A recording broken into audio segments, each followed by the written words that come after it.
Hello to my dear friends. It's been so long. I feel like it's been a year. I have missed you. I have missed sewing. I have been very happy and, busy with all wonderful, miraculous, shocking things.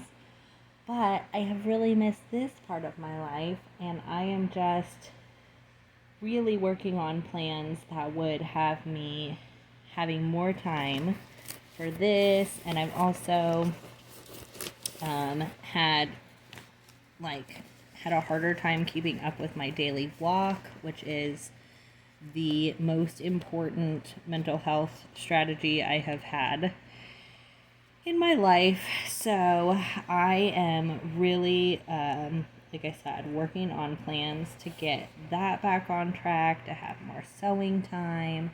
But in the meantime, as I have shared in the past few videos, I am just delighted to have my small business come to fruition in the form of the work I'm doing called the Safe and Sound Protocol, which is about nervous system regulation. And it's through my training as a speech and language pathologist. But I'm getting to use it in more of like a mental health way, which is really my passion, is helping people have tools to feel like they can handle the ups and downs of life. And so I'm just thrilled to be able to be working with now 25 amazing humans, one-on-one, doing this amazing therapy. So I'm thrilled, and I am much busier than I had been. So what am I sewing right now? Nothing terribly fun, but I knew it would make me feel happy to just do some sewing and have some time talking with you. So this is a little cooler backpack that I bought for the summer, and the lining just ripped clear off. So I'm just sewing that with a straight stitch. And just mending things is where I discovered slow stitching, because I realized that when I was mending things, I felt incredibly peaceful and like I was right on the right track. And I knew that for several years when I was doing all of this stuff, because I was so unhappy in my work. And so I was taking all these classes and listening to every YouTube that has the whole like, follow your passion and you'll be happy and you'll make more money and you'll be of more contribution to the world and everybody has a purpose and all of this. And I kept saying the only thing that really makes me happy is to sew in a straight line. And then after years and years of this, I finally Googled something. I would love to know what it was actually that I Googled. Something to the effect of sewing helps you feel better. Does sewing help you feel better? Something like that. And wouldn't you know, a whole bunch of things came up about sewing is great for your mental health. And then the thing that was really the kicker for me that convinced me was the story about how when people came back from soldiers from World War One, with what they called at that point shell shock,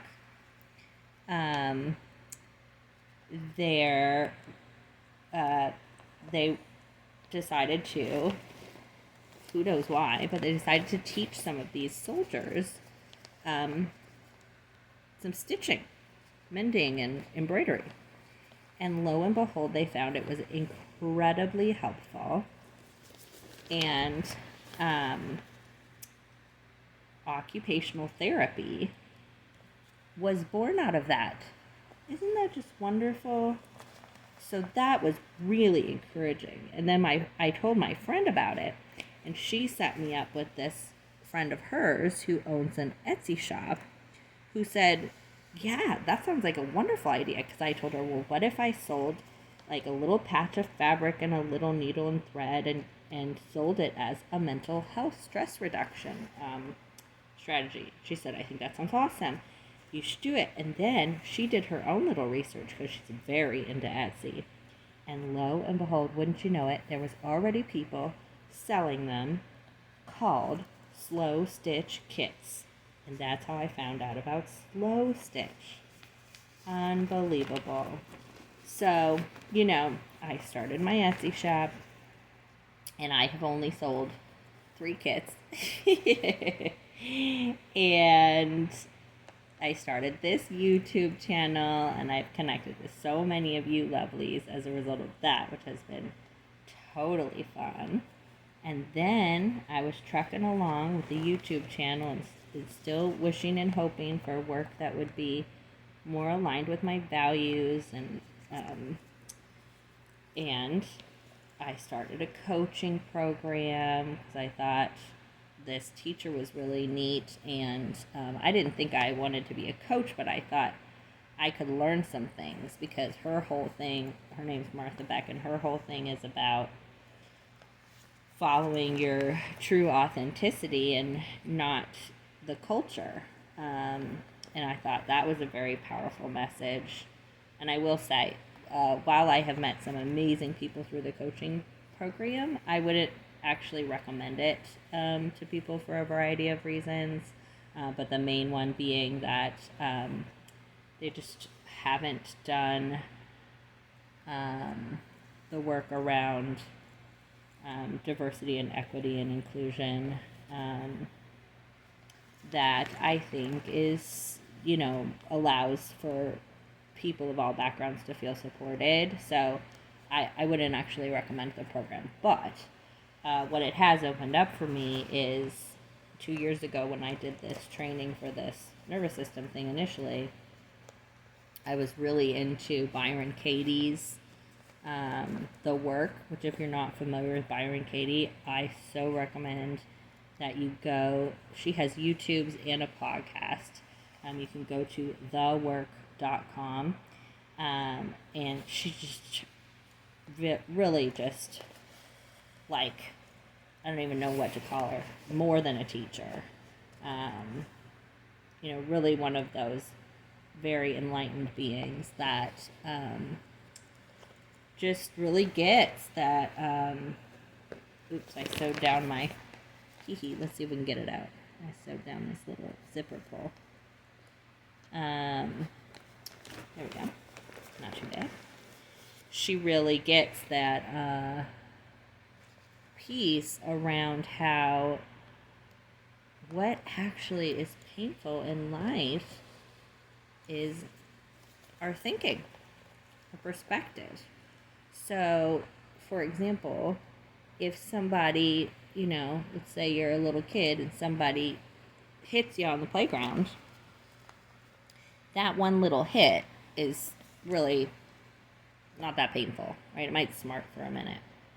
But your story about how terrible it was that person hit me and they don't like me, and you could carry that for the next 50 years and end up repeating that story in bigger and bigger and bigger ways because of that one little moment and writing that story of nobody likes me and everybody hurts me.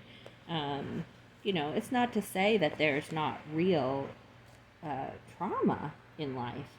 It's not to erase the trauma, but it's just to acknowledge that most of the time the one singular event is far less impactful than our retelling of it and our believing that that one event defines who we are, right? So if I'm in a situation where someone hits me and I'm able to say, I'm going to go tell a teacher and I'm going to make sure that I'm not in that position again. I'm going to make sure not to hang out with this kid. I'm going to really believe that it is not because of, there's something wrong with me. I'm not going to turn it into everybody hates me, then that one event is probably not going to affect you very much, right? Um, and a lot of people who first hear about Byron Katie and this concept, especially when they think about like systems of oppression, they think, well, what about that stuff? And does that mean you're saying it's okay or just get over it? And it's actually the opposite, because when you start to understand the nervous system, which is why I think these two things go together so well, when you understand the nervous system, you understand, that when we're in fight or flight, we can't make any decisions. And we certainly can't find any solutions to our problems. And so, for those of us who want to change the world and move away from these systems of oppression and domination and greed, right? When we're in this story of everything is terrible and we're so, disempowered, and we need to fight these people and they're bad people and we hate them and we want to, we think they're just, should be ashamed and we're going to show them what bad people they are. All of that puts us into this place in our brain that is the fight or flight or freeze response. And that connects in with the brainstem, which is an older evolutionary mechanism that allows us to survive.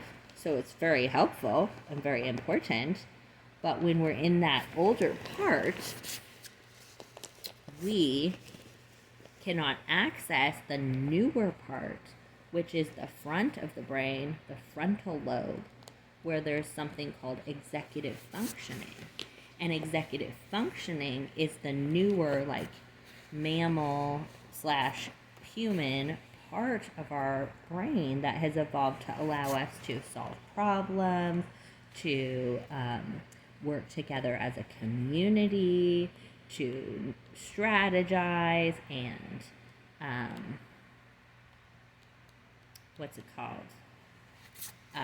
compromise, and develop solutions, to look at a whole bunch of information and be able to synthesize it, see options. So that's the part that we need if we're gonna make a change. And so if we stay in this fighting mode or hopeless mode, then we can't get there. We can't come up with solutions. So it's the opposite of ignoring and not doing anything. It's opening us up to having the actual brain capacity to make a good decision and come up with a new version of the world. So, I'm thrilled, if you can't tell. A little preachy about it. But, so now I have these 25 people that I'm working with, right? And I'm realizing that's, first of all, I'm very busy. More busy than is going to make sense long term for my own mental health. Because I'm just a person who, I need that daily walk. I need time to do creative things like sewing. I need time to just do nothing. So I'm not going to be able to sustain this. So I'm going to finish up with these 25 people, and then I'm going to see less people. But that makes me a little sad because I want people to have access to this, right?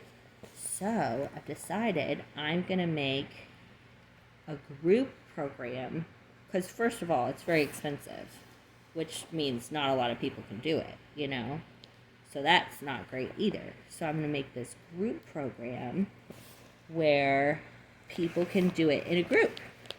And then it'll be less expensive and it'll take up less time. Isn't that great? I'm so excited. And so I'm hoping to have that ready by January. Who knows? Maybe I'll even be able to pull it off sooner. And then I can do this wonderful work. I can get it to more people for less money, and I can have more free time. Can you even believe it?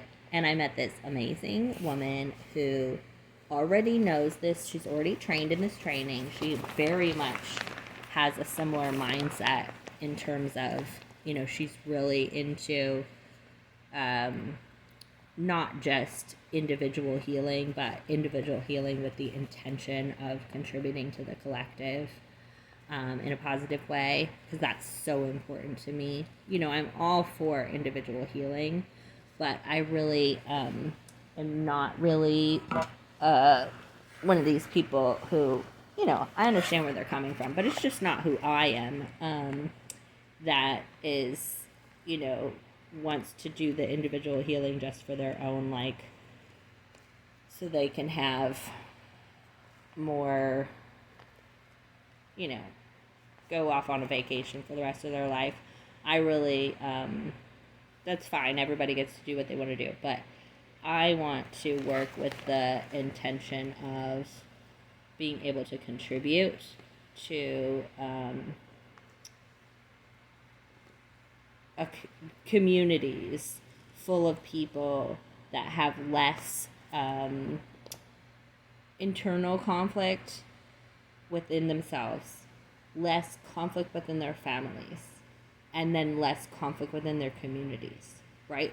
Because if I am kinder to myself and I'm not criticizing myself all day, I am less likely to be critical of others.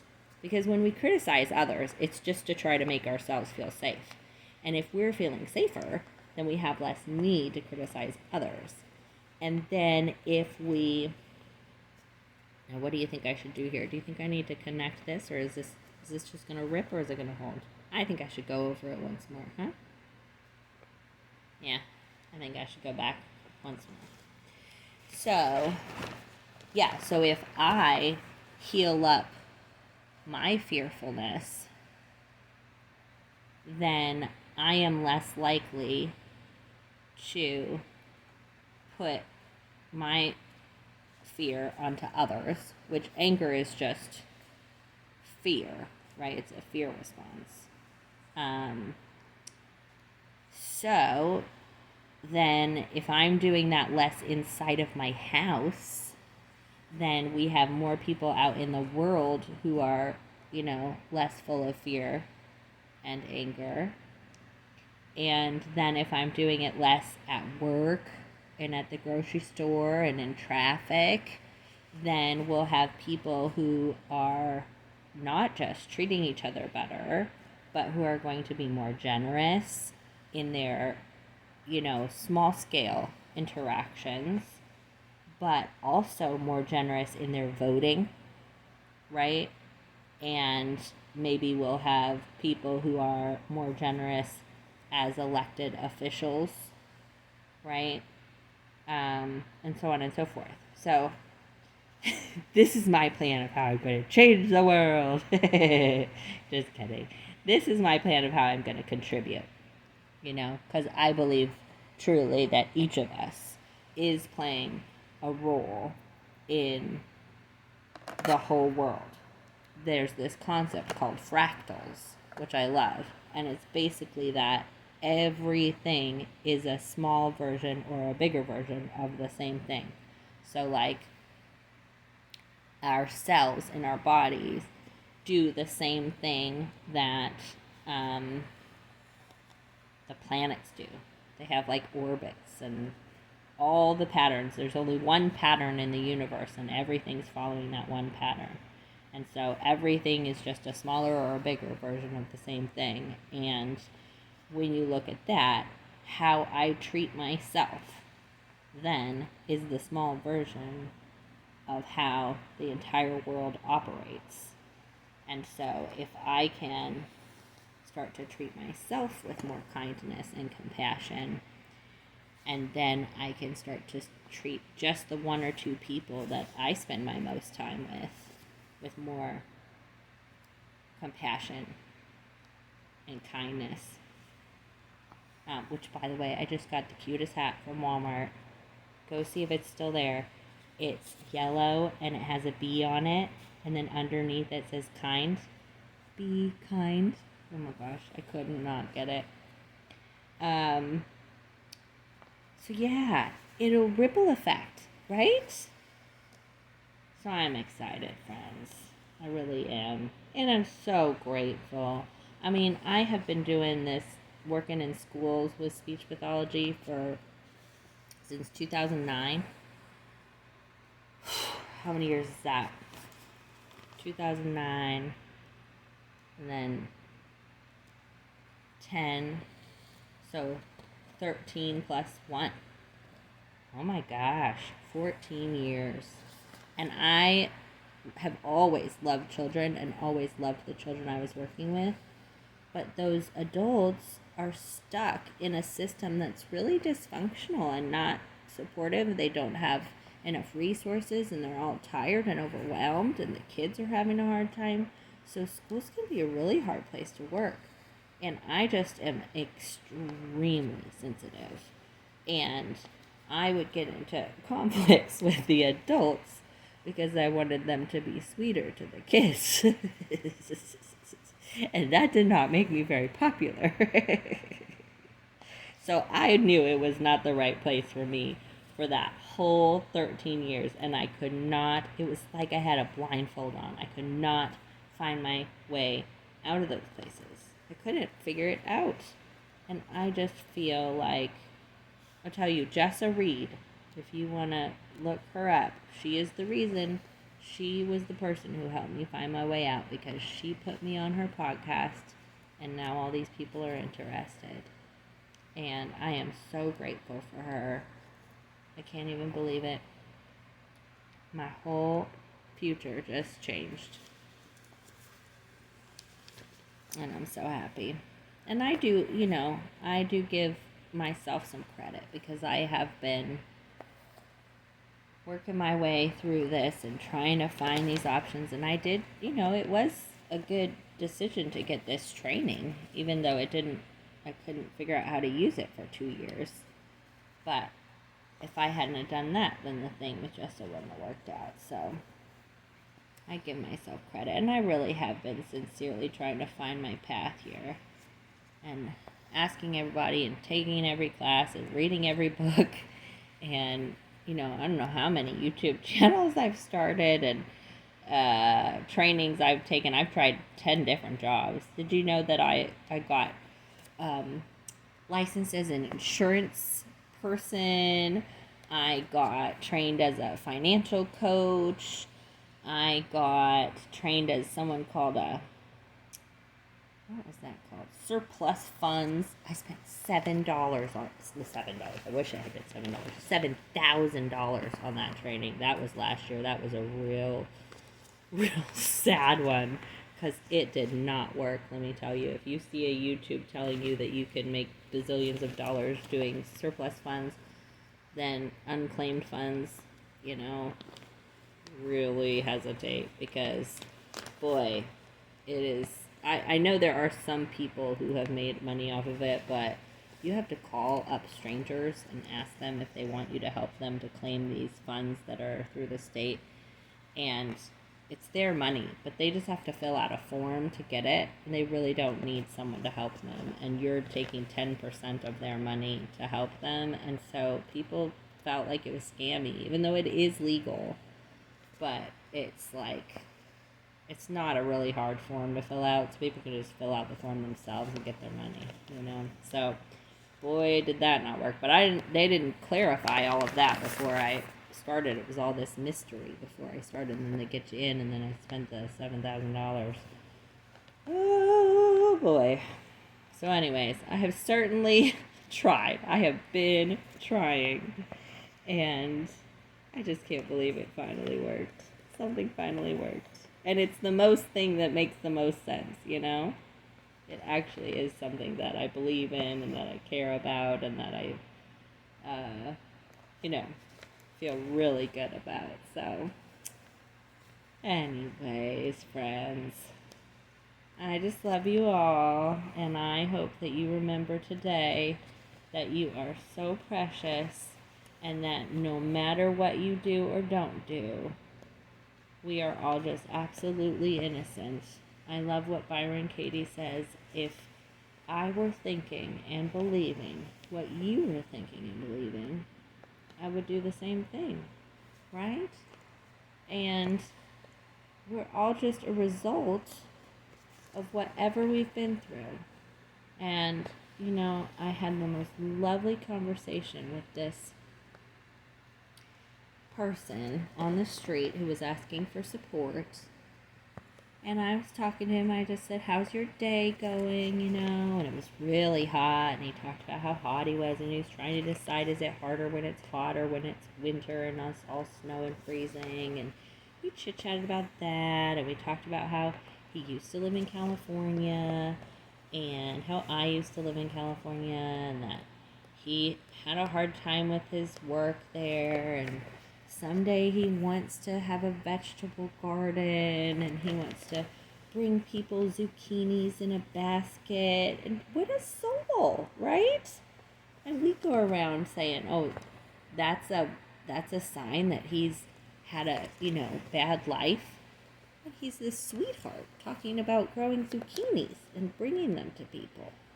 Who am I to say that he's had that's a bad place to be as a person? He was very happy and had a beautiful soul and was lovely to talk to.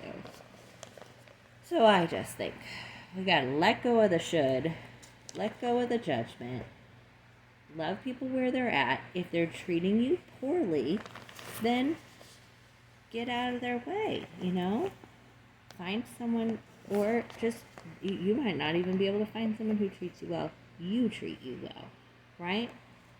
Find a way out, which I know, easier said than done. A lot of people don't have a lot of freedom, but in whatever way you can, do what you can to get yourself away from people who are treating you poorly, and little by little, forgive them, but you don't have to, understanding where they're coming from doesn't mean you stay hanging out with someone who's treating you poorly.